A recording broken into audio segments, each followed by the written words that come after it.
এই স্বৈরাচার আসলে রক্ত নিয়ে খেলেছে, আমাদের রক্তের উপর দাঁড়িয়ে তারা যে মাতক করেছে সেটিকে আসলে আমরা যে ঘৃণা করে প্রত্যাখ্যান করছি। তাদের ক্ষোভের বহিঃপ্রকাশ, জুতা নিক্ষেপ, ঝাড়ু নিক্ষেপ, আমাদের ভবিষ্যৎ প্রজন্ম যেন এটিকে দেখে অন্তত বুঝতে পারেন যে ভবিষ্যতে যদি কেউ স্বৈরাচার হয়ে ওঠার ন্যূনতম চেষ্টা করেন সেটি অন্তত কতটা ভয়াবহ হতে পারে একটি স্বৈরাচারের রূপ।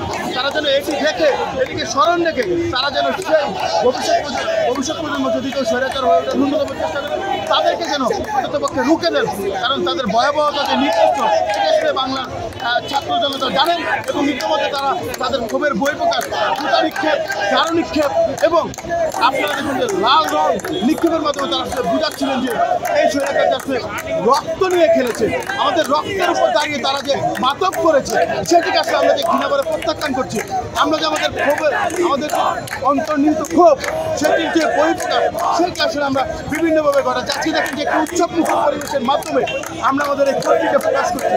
আমরা গতকাল সারা রাত জেগে থাকার মাধ্যমে, এখানে অবস্থান করার মাধ্যমে আমরা এই গ্রাফিক সর্বাত্মক সহযোগিতা করেছি এবং আমরা এটি স্পষ্টভাবে জানিয়ে দিতে চাই, যদি এই গ্রাফিতি ছাড়াও অন্য কোনো এই যে জুলাই অভ্যুত্থানের স্মৃতিকে কোনোভাবে মুছে ফেলার ন্যূনতম চেষ্টা করে তাদেরকে আমরা হুঁশিয়ারি দিয়ে বলতে চাই যে তাদেরকে আমরা বিচারের মুখোমুখি করবো।